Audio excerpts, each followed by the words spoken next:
enfants, nous avons l'histoire parfaite, n'est-ce pas, mon cher? Oh oui, nous l'avons. Oui, nous voulons l'écouter, s'il vous plaît. Il était une fois dans la grande prairie une sauterelle qui aimait s'amuser. J'aime jouer toute la journée, ça me rend heureux, ça me rend fort. Les soucis pas dans ma journée, pourquoi je travaille quand je peux jouer? Hippity hop hop hop, je saute dans le parc pour m'amuser. Hippity hop hop hop hop, je vais danser, danser au soleil. Regardez-moi, je danse. Ses sympathiques voisines, les fourmis, ont fait leur travail en premier. La sauterelle demandait pourquoi les fourmis travaillent si dur toute la journée. Nous aimons jouer, mais nous devons travailler. Le travail d'abord où la reine devient folle. Des tâches difficiles dans notre journée, elles doivent être faites pour après jouer. Hippity hop hop hop hop, je saute dans les champs pour pouvoir manger. Hippity hop hop hop hop, je vais chanter, je suis de bonne humeur. Ha ha ha. Les fourmis étaient inquiètes et ont crié à la sauterelle. Les fourmis s'enfuirent chez elles alors que le vent se mettait à hurler. Tu sais, sauterelle, ce n'est pas comme ça. Le travail d'abord, le jeu ensuite. Prépare-toi pour une autre journée. Si tu ne le fais pas, il y a un prix à payer.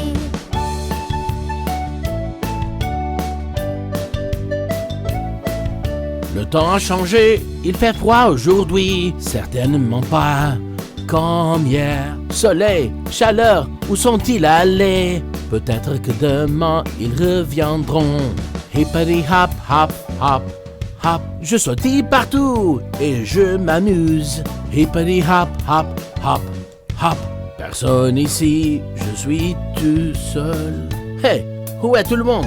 La sauterelle avait faim et très très froid dans ce temps d'hiver compliqué.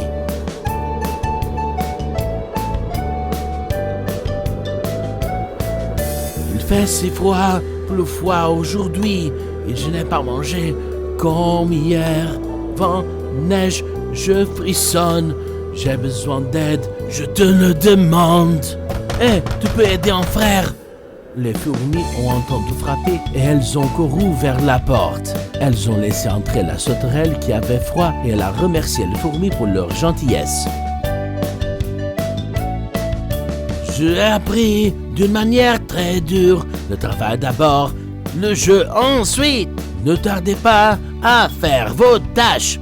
Il faut s'y mettre et c'est comme ça.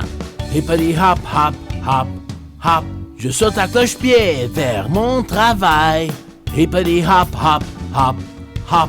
Ensuite vient une explosion de plaisir. Hippity hop hop hop hop hop, je saute à cloche-pied vers mon travail. Hippity hop hop hop hop hop. Ensuite vient une explosion de plaisir.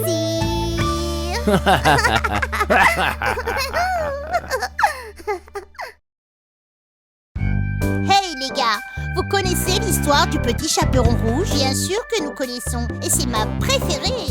Il était une fois dans les bois une petite fille qui vivait le chaperon rouge. Allait rendre visite à sa grand-mère malade. Alors elle s'en alla avec un panier de pain. Je m'en vais dans d'aventure, reste sur le chemin et tout ira bien.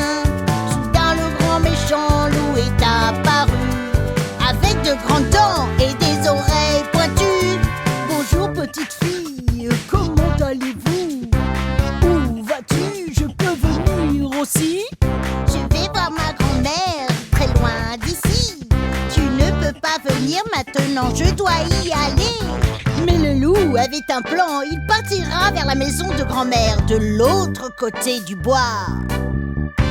Le loup arrive dans la maison de grand-mère, se faufile par la porte comme une petite souris. Grand-mère a vu le loup, alors elle a crié. Ah! Elle a couru dans le placard pour qu'on puisse pas la voir. J'attends jusqu'ici,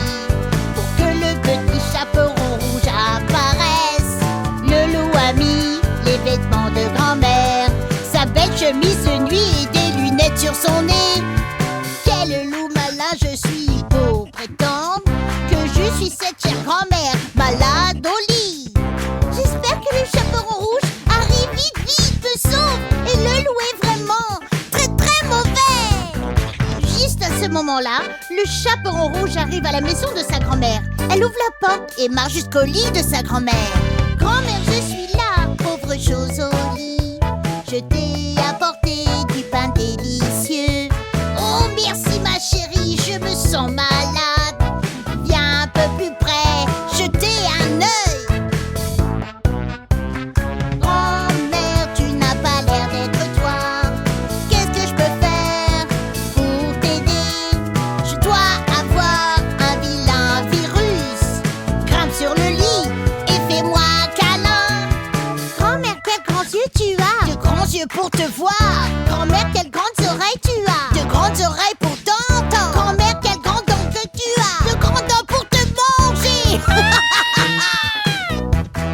Pauvre petit chaperon rouge. Heureusement, un bûcheron passait par là et l'a entendu crier. Il a cassé la porte et est entré à l'intérieur. Qu'est-ce qui se passe? Est-ce que tu vas bien?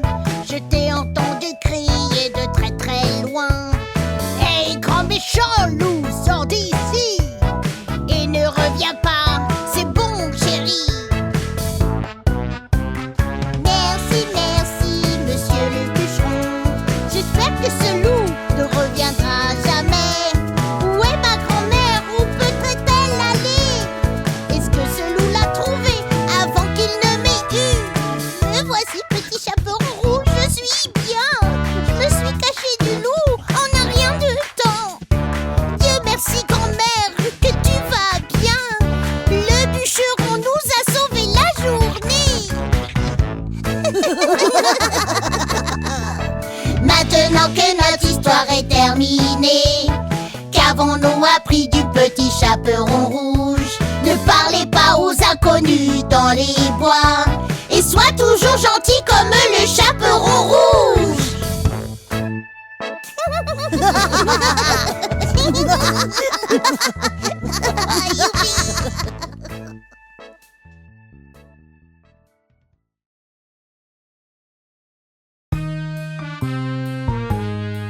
Prêts pour l'heure de l'histoire, les petits jumeaux?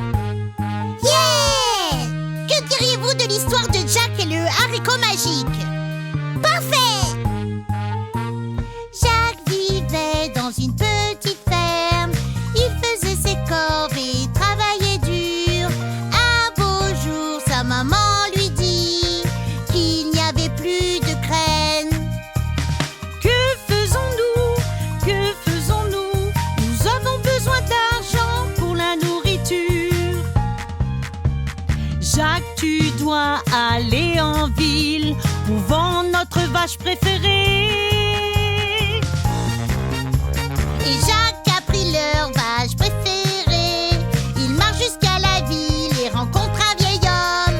J'ai un marché pour toi, mon garçon. Tu peux acheter mes haricots. Des haricots, que font-ils? Tu les plantes, ils deviennent énormes. Tu les plantes dans le sol et pendant la nuit, elles poussent très vite jusqu'au ciel. Alors Jacques a vendu la vache à l'homme. Il mit les haricots dans sa main. Quand il est rentré chez lui pour le montrer à sa mère, elle est très très en colère. Qu'est-ce qu'on va faire? Qu'est-ce qu'on va faire? Idiot de garçon, ces haricots ne feront pas l'affaire. Maman était triste et Jacques aussi. Alors il jette les haricots